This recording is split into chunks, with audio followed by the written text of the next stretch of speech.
There exists but a single name, ubiquitous.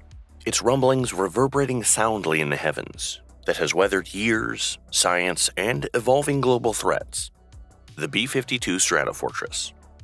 Conceived as an atom-tinged bogeyman in the earliest days of Cold War fear-mongering, this behemoth bomber lifted off the runway in 1952, when television and sound itself were still in monochrome, and there was no sound of rock and roll to be heard, and the world hung balanced precariously in the scales of World War.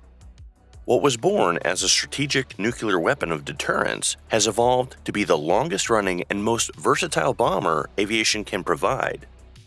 In excess of 70 years of operational history and scheduled upgrades to keep it flying well beyond its centennial and still going strong, the B-52 is more than just an airplane of war, but it's an emblem of the U.S. air power and staying power. The B-52 was built to do just one thing, and that was to destroy far away.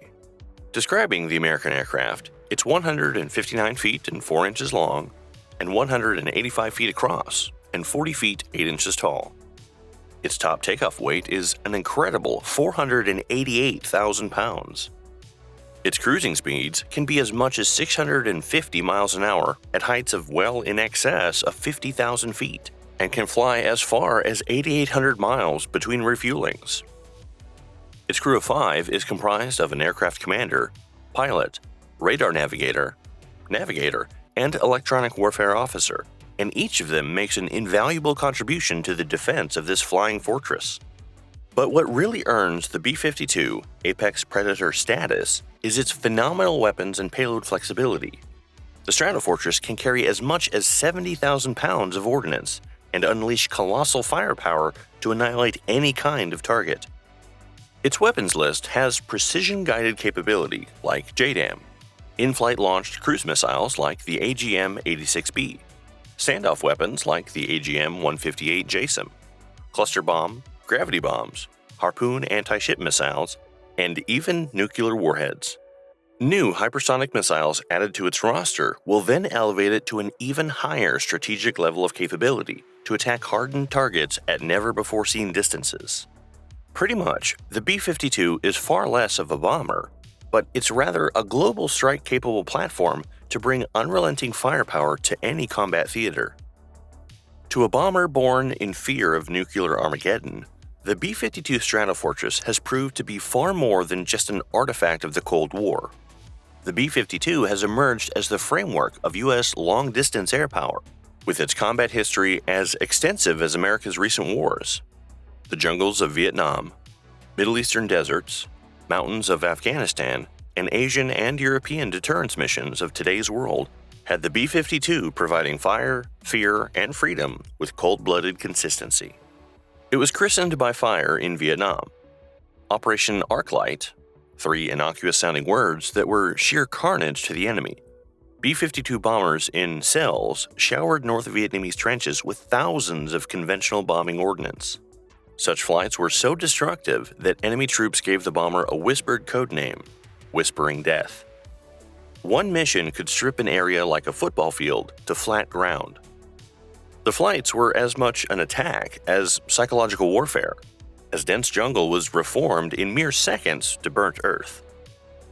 Flash to 1991, and the B-52 was at the forefront of Operation Desert Storm. B-52s were flying around-the-clock missions out of Diego Garcia, a small island airbase in the Indian Ocean, and flying well over 14,000 miles round-trip to provide precision bombing raids against Iraqi troops and infrastructure targets. It was history's longest combat mission to date. Over Afghanistan, too, the B-52 continued to mature, executing hours of high-altitude flying above mountain canyons.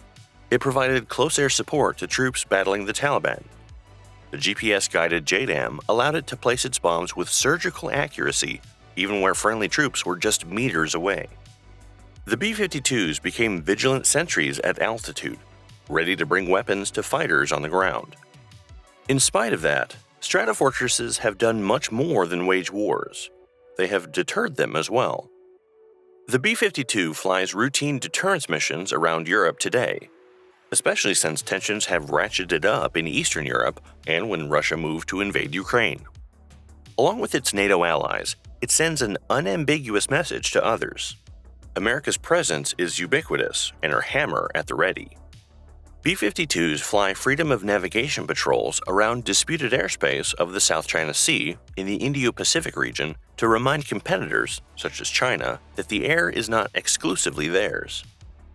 From unleashing unguided bombs in Vietnam to, more recently, hypersonic missiles at enemy targets, the B-52 has updated itself with every conflict generation.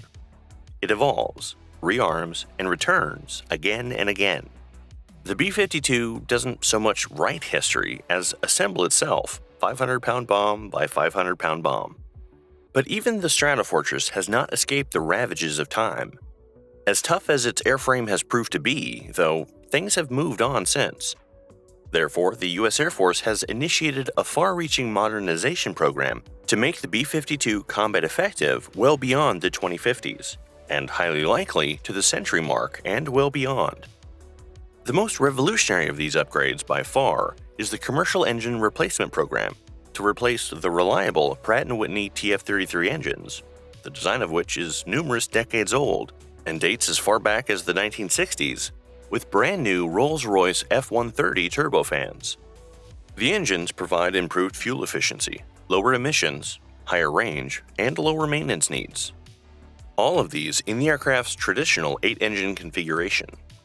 But this ambitious undertaking has encountered delays, and full operational capability is now expected sometime late in the fiscal year 2033. Parallel to upgrading the B-52's engines is redesigning its mission and avionics suite.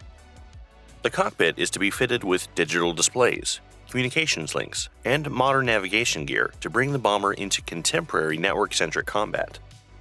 Of highest significance, though, is replacing that antiquated radar system with something identical to that employed by those cutting-edge F-15E fighters. The radar will provide improved targeting accuracy and electronic warfare survivability to the B-52, as well as enable the aircraft to enter hostile airspace with contemporary situational awareness. The second revolutionary upgrade is the 1760 Internal Weapons Bay upgrade, by which the Stratofortress is enabled to internally store smart weapons previously carried externally on hardpoints. The aircraft aerodynamics, as well as survivability and sustainability, are improved. The B-52 can now carry 8 advanced JDAMs internally in its bay, resulting in a 67% weapons load increase.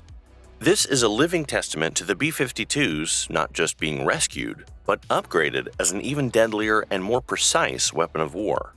Among its contemporary U.S. bombers, the B-1B Lancer, B-2 Spirit, and future B-21 Raider, the B-52 differs not in what it hides, but in what it endures. The B-1B is supersonic, speedy, and aerodynamic, but constrained by maintenance requirements and treaty-hamstrung nuclear capabilities. The B-2, revolutionary as it was with stealth technologies, is maintenance-hungry and low production.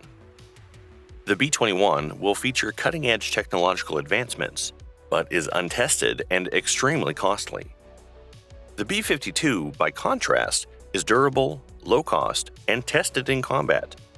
The B-52 is not a scalpel. It's a sledgehammer that just keeps going and going, and now it's being strengthened with titanium. Most striking about the B-52, though, is that it will outlive several generations of pilots and maintenance personnel who fly and keep it aloft. Some B-52 pilots flying today were born years later than those venerable old planes they're flying. By the time the B-52 is finally retired, if in fact it ever does, the aircraft will have flown under the presidencies of well over 20 U.S. presidents and rolled off to war in every significant conflict of and since the Cold War, and remain an emblem of strategic reach. It's less bomber, really, than it's a Cold War specter with an electrical pulse. So what do we make of it when a machine has well surpassed a century of life in an area where last year's gear has gone to waste in a race against time? The B-52 Stratofortress consists of nothing but metal and rivets. And as long as there will be enemies to hold at bay, friends to defend, and horizons to reach, there will be the B-52 Stratofortress. What are your thoughts on the B-52 Stratofortress?